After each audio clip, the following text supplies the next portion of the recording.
हिंदी के व्याकरण से शुरुआत करेंगे। हालांकि यह हिंदी के शब्दों का ही एक प्रकार है, लेकिन अब हम शुरुआत करते हैं आज से आपके व्याकरण। व्याकरण से, जैसा कि आप लोग जानते हैं, व्याकरण के 3 प्रमुख अंग हैं, वर्ण, शब्द और वाक्य। ये हमेशा याद रखिएगा। ध्वनि व्याकरण का हिस्सा नहीं है। वर्ण से शुरुआत करते हैं, यानी व्याकरण की मूल इकाई क्या है? वर्ण है। वर्ण, शब्द और वाक्य, ये 3 व्याकरण के अंग हैं और इन्हीं के आधार पर व्याकरण की दृष्टि से शब्द के हम आज प्रकार पढ़ेंगे। ये कुल 8 प्रकार के होते हैं। इनमें इसे मूलतः 2 भागों में बांटा गया है, एक विकारी और दूसरा अभिकारी। विकारी का मतलब है कि जो शब्द जैसे संज्ञा है, सर्वनाम है, विशेषण है, क्रिया है, ये लिंग, वचन और काल के अनुसार बदल जाते हैं, इसलिए बदल जाने के कारण इन्हें विकारी कहा जाता है। और अविकारी या अव्यय शब्द, अविकारी या अव्यय शब्द वे होते हैं जो किसी भी प्रकार में परिवर्तन होने पर, चाहे लिंग बदले, वचन बदले, काल बदले, कारक बदले, ये नहीं बदलते हैं। इनमें आते हैं क्रिया विशेषण, संबंध बोधक, समुच्चय बोधक और विस्मयादि बोधक। तो 4 विकारी और 4 अविकारी, यानी अव्यय मिलकर के कुल मिलाकर के व्याकरण की दृष्टि से शब्द के 8 प्रकार होते हैं। इनमें मैंने आपको बता दिया है कि विकारी शब्द क्या होते हैं। लिंग, वचन और काल के बदलने पर जो बदल जाते हैं उन्हें विकारी कहा जाता है। जैसे उदाहरण है, वह पढ़ता है, एक वचन है, वे पढ़ते हैं। जैसे ही वचन बदल गया वैसे ही क्या चीज हो गया? ये बदल गया। चूंकि ये क्या चीज है? ये वह और वे सर्वनाम है और पढ़ता और पढ़ते क्या है? क्रिया है। तो सर्वनाम और क्रिया बदल गए। अविकारी या अव्यय शब्द जो बदलते नहीं हैं, उदाहरण है, वह अच्छा लिखती है। अब देखिए, यहाँ पर अच्छा लिखना है, लिखती है स्त्रीलिंग है, वे अच्छा लिखते हैं, तो यहाँ पर हमने स्त्रीलिंग है और यहाँ पर क्या बदल दिया? पुल्लिंग है, पुल्लिंग में बदल दिया और वचन भी बदल दिया। लेकिन अच्छा और अच्छा दोनों क्या है? बराबर ही हैं। तो इन्हें हम अविकारी या अव्यय कहते हैं। अब हम पढ़ेंगे आगे संज्ञा, सर्वनाम, विशेषण और क्रिया। तो सबसे पहले हम आज पढ़ते हैं संज्ञा।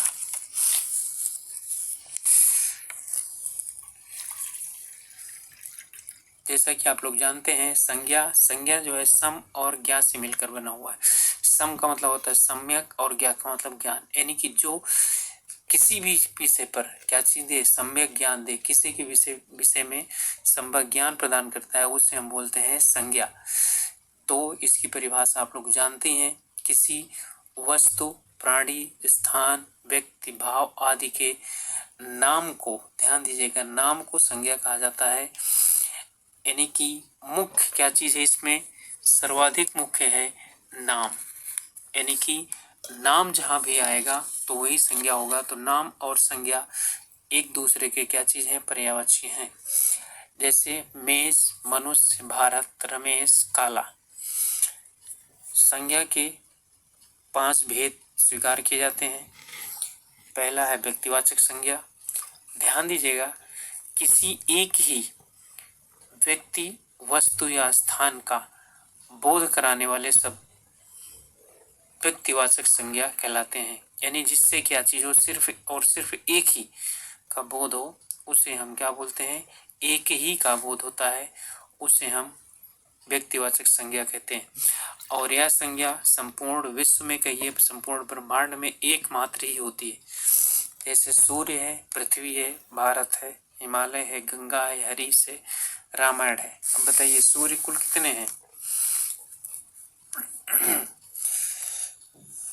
और इसके लिए यानी मुख्य ये चीजें जानना आप लोगों को।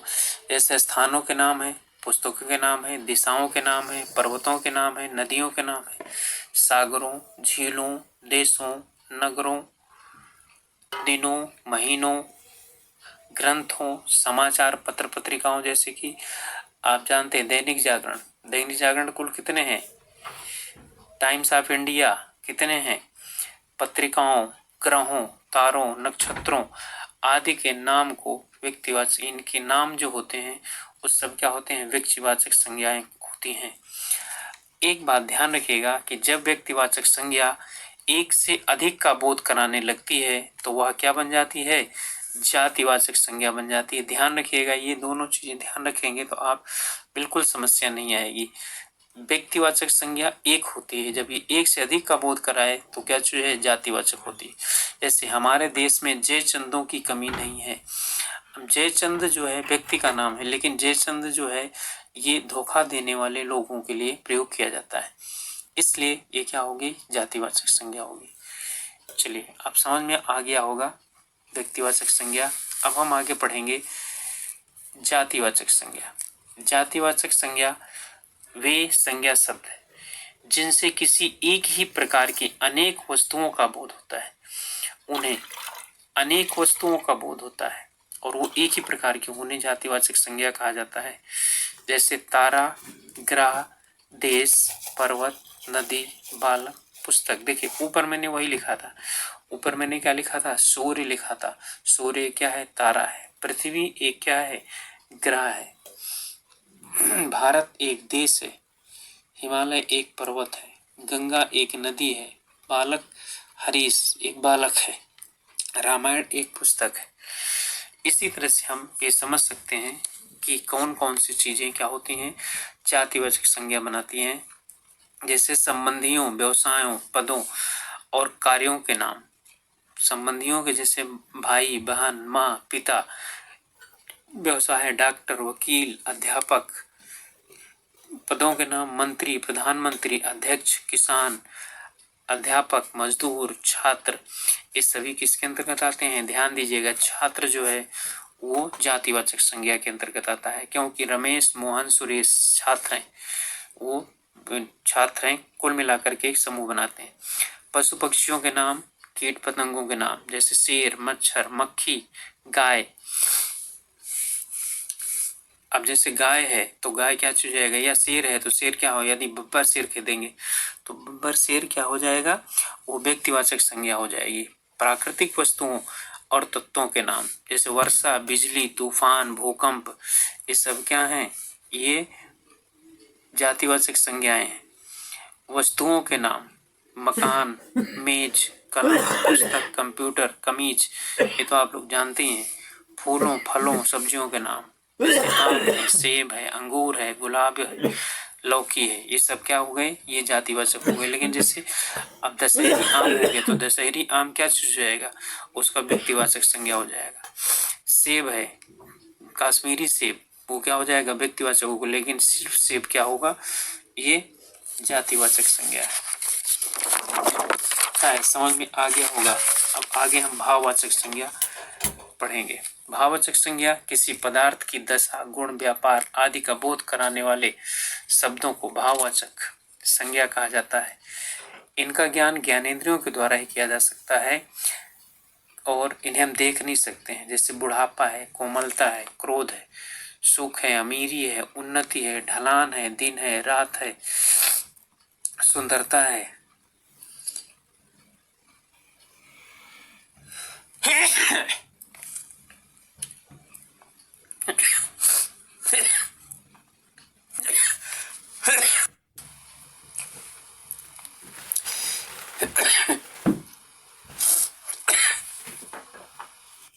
समूहवाचक संज्ञा जिस शब्दों से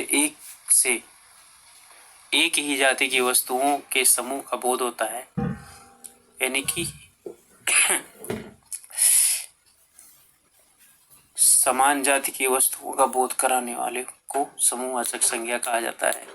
जैसे कक्षा, सेना, टुकड़ी, संघ, गिरोह, दल, सभा, भीड़, कुंज आदि। देखिए वहां पर क्या चीज था? छात्र था। छात्र जातिवाचक भी था। कई छात्र मिलकर के एक कक्षा का निर्माण करते हैं। इसके बाद है द्रव्यवाचक संज्ञा, यानी कि वे संज्ञाएं जिन्हें नापा तोला जा सकता है लेकिन गिना नहीं जा सकता, द्रव्यवाचक संज्ञाएं कहलाती हैं। यानी सिर्फ और सिर्फ क्या चीज कह सकता है, नापा और तोला जा सकता है। जैसे सोना, चांदी, तांबा, पानी, दूध, दही, तेल आदि। देखिए मिट्टी द्रव्यवाचक है, जबकि पृथ्वी क्या है, जातिवाचक है। भाववाचक संज्ञा का निर्माण, 5 प्रकार की हम संज्ञाएं पढ़ चुके हैं। अब हम पढ़ेंगे भाववाचक संज्ञाओं का निर्माण कैसे होता है। जातिवाचक संज्ञाओं से भाववाचक संज्ञाओं का निर्माण, मनुष्य से मनुष्यता, बच्चा से बचपन, शत्रु से शत्रुता, भारत से भारतीय, नारी से नारीत्व, पुरुष से पुरुषत्व, गुरु से गुरुत्व, राष्ट्र से राष्ट्रीयता। इसी प्रकार से विशेषण से भी भाववाचक संज्ञाओं का निर्माण किया जाता है। जैसे नम्र, तो नम्र से क्या बनेगा, नम्रता। मीठा से मिठाई, कोमल से कोमलता, बुरा से बुराई, सुंदर से सुंदरता, धीर से धैर्य या धीरज।